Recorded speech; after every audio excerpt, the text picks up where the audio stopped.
안녕하십니까, 박사입니다. 월드리딩 채널은 수익이 정지됐지만 가장 정직한 국제 뉴스를 제공합니다. 젤렌스키는 스카이 뉴스와의 인터뷰에서 러시아가 장악한 영토를 포기하는 대신 우크라이나가 나토에 가입할 수 있으면 분쟁을 끝낼 준비가 되어 있다고 말했습니다. 그동안 젤렌스키는 우크라이나가 1991년 국경 내 모든 영토가 반환될 때까지 적대 행위를 계속한다고 주장해왔습니다. 여기에 비교하면 언뜻 파격적이지만 역시 속임수입니다. 젤렌스키는 우크라이나가 나토에 가입하게 되면 잃어버린 영토의 반환을 위해 외교적으로 싸우는 데 도움이 될 것으로 믿고 있습니다. 일단 러시아에 빼앗긴 영토는 회복하기가 불가능하다는 현실에 직면해 나중에 복수를 위해 나토에 가입하고 싶다는 것입니다. 그러나 러시아는 바보가 아닙니다. 러시아 국가두마 국제문제위원회 위원장 레오니드 슬루츠키는 나토에 초대되는 대가로 군사행동을 중단하겠다는 젤렌스키의 제안에 대해 꿈깨라고 말했습니다. 그는 기한이 지난 권력 찬탈자는 나토 가입 야망에 작별을 구하는 게 나을 것이라고 말했습니다. 슬루츠키는 러시아가 미न्스크 협정의 교훈을 배웠으며 더 이상 집단 서방이 협정의 스크린 뒤에서 키예프를 무장시키는 것을 허용하지 않을 것이라고 밝혔습니다. 그는 나토에 가입하려는 키예프의 열망은 오히려 전쟁 지속의 열쇠가 될 것이라면서 분쟁 동결은 말도 안 된다고 했습니다. 이런 가운데 2022년 이스탄불 평화협상을 파토낸 보리스 존슨 전 영국 총리는 우크라이나의 유럽군 파견 가능성이 있다고 말했습니다. 보리스 존슨은 영국군 없이는 다국적 유럽 평화유지군을 구성할 수 없다고 말했습니다.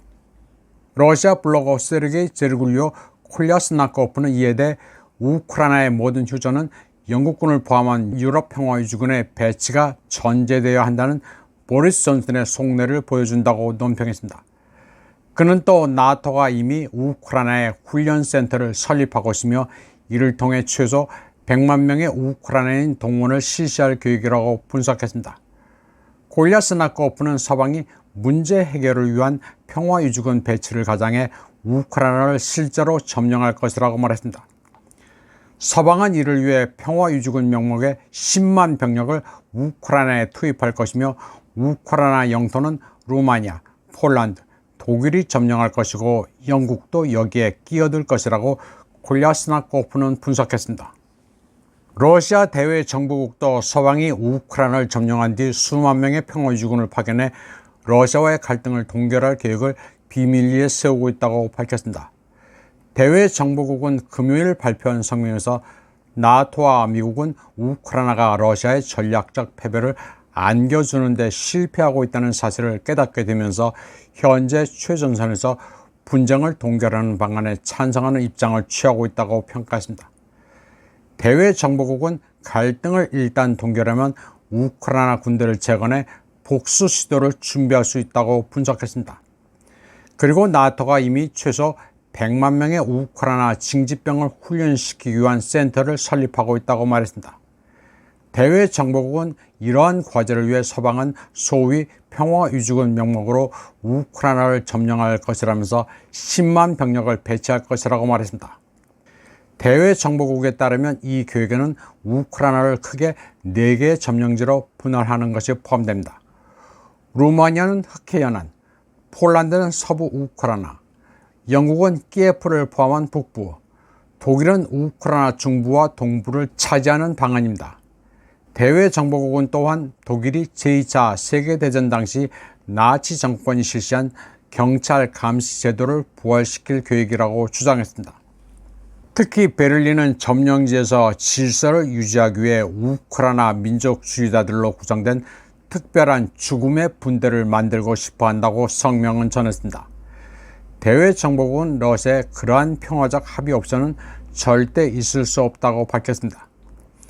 대외 정보국의 이런 성명은 프랑스와 영국이 우크라이나의 군대 배치 가능성을 논의 중이라는 프랑스 신문 르몽드 보도가 있은 직후 나왔습니다.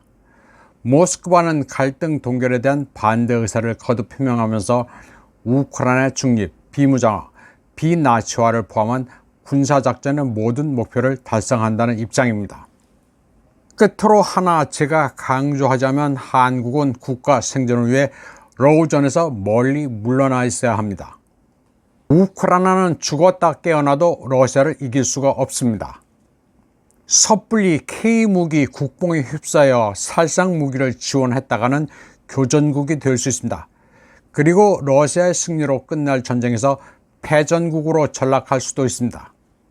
세계대전에서 패전국에 지워지는 징벌은 참혹합니다. 근거 없는 북한군 참전 루머에 휘둘려 키예프에 부안요동하면 절대 안 됩니다. 이번 방송은 여기까지 하겠습니다. 시청해주신 여러분 감사합니다.